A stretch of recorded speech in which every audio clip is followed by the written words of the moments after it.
प्रिय छात्रों, आपका स्वागत है हमारे यूट्यूब चैनल। आइए छात्रों, हम कक्षा 9 विषय गणित एनसीईआरटी का सॉल्यूशन कर रहे हैं। तो पिछले वीडियो हमने प्रश्नावली 2.2 प्रश्न 1 का ही पहला सवाल सॉल्व करा दिया है। इस वीडियो में हम प्रश्न 1 का ही दूसरा सवाल सॉल्व करेंगे। तो एक बार हम प्रश्न 1 को रिपीट कर लेते हैं ताकि कोई कठिनाई ना हो सवाल सॉल्व करने में। तो प्रश्न 1 है, एक्स घन प्लस 3x वर्ग प्लस 3x प्लस 1 को निम्नलिखित से भाग देने पर शेष फल ज्ञात कीजिए। हमें शेष फल ज्ञात करना है। यहाँ पर हमें भाजक दिया गया है तो हमें शेष फल ज्ञात करना है। तो एक शेष फल प्रमेय विधि होती है, वो हम आपको इस सवाल में बताते हैं और हमने पिछले सवाल में भी बताई थी। तो सवाल है हमारा x माइनस 1/2 ये सवाल है हमारा। और बहुपद सेम रहेगा, तो हमने हल लिखा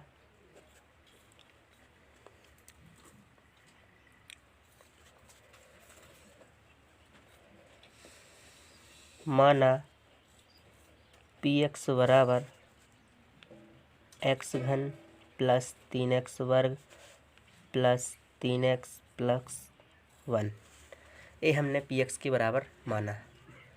अब हमें भाजक दिया है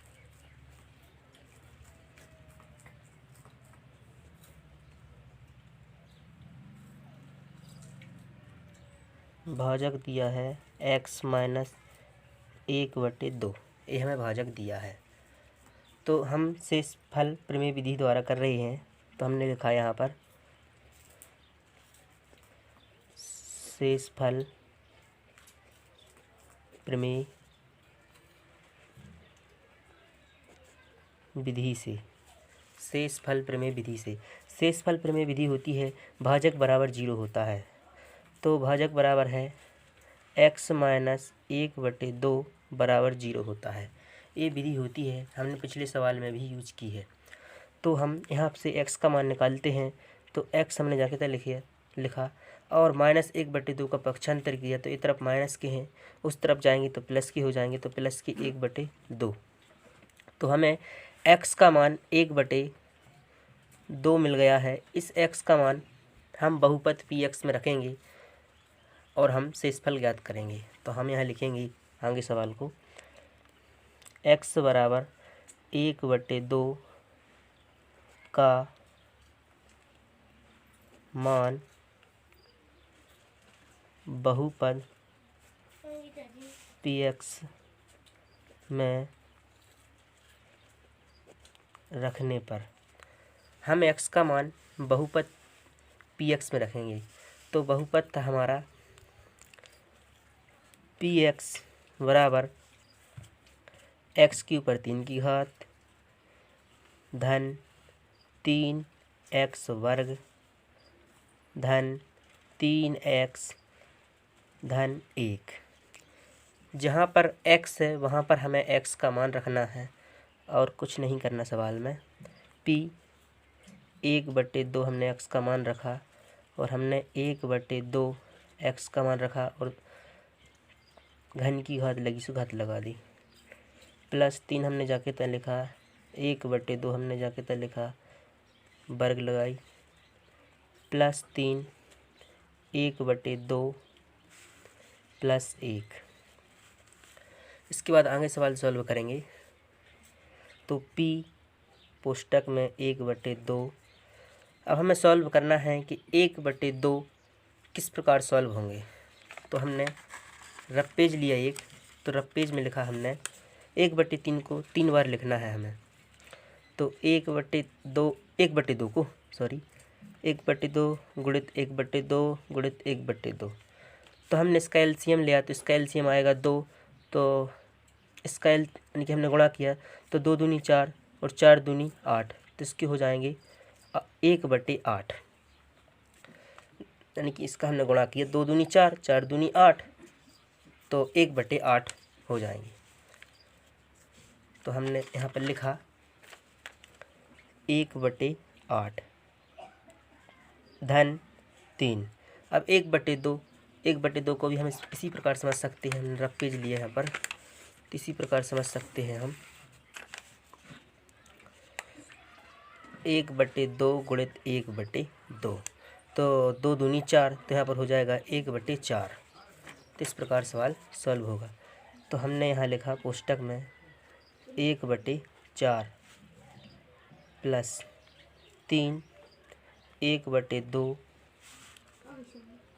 प्लस 1। इस प्रकार हमने सवाल सॉल्व किया। तो हम सवाल आगे सॉल्व करेंगे। तो P 1/2, तो यहाँ पर हमने सवाल आगे सॉल्व किया तो 1/8 हम जाके तो लिखेंगे, प्लस A गुणा में है तो हो जाएंगे 3/4, और प्लस 3 हमने जाके तो लिखा, प्लस 2 और प्लस 1 हमने जाके तो लिखा। तो इसके बाद आगे सवाल को सॉल्व करेंगे तो यहाँ पर हो जाएगा P 1/2। अब यहाँ पर हमें एलसीएम लेना है, तो एलसीएम होगा 8, तो 8 एकम 8, यहाँ पर हम 1 लिखेंगे, और 4 दूनी 8, और 4 दूनी 8 और 2 का गुणा हमने ऊपर किया तो यहाँ पर हो जाएंगे 4 दूनी 8 और 3 दूनी 6, और हमने यहाँ पर किया तो 4 दूनी 8 और 4 3 12 प्लस 8 एकम 8। तो हमने यहाँ पर एलसीएम लिया। एलसीएम हमने सबसे बड़ी संख्या 8 थी तो हमने एलसीएम लिया। तो एलसीएम कर इसको आप अच्छे से कर सकते हैं ताकि आप क्लास 8 और क्लास 7 में आपने किया होगा एलसीएम। P 1/2 कोष्टक,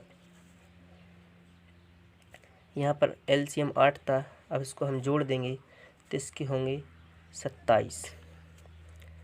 जोड़ के बता देते हैं आपको कि 6 और 1 7, 7 8 15, 15 और 12 27। तो इस प्रकार हमारा Px का मान 27/8। तो हम यहाँ कह सकते हैं नीचे, अतः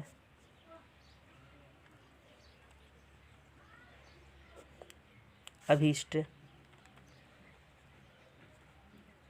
शेषफल 27/8 है। इस प्रकार हमारा सवाल सॉल्व होता है। तो यही हमारा आंसर होगा। हम आशा करते हैं कि हमारा वीडियो आपको अच्छे से समझ में आया होगा। तो आप अच्छे से नोट्स बना सकते हो, मिलकर इसी प्रकार पेपर में लिखना ताकि कोई मिस्टेक ना हो और चेक करने वाला आपको फुल मार्क्स दे। धन्यवाद।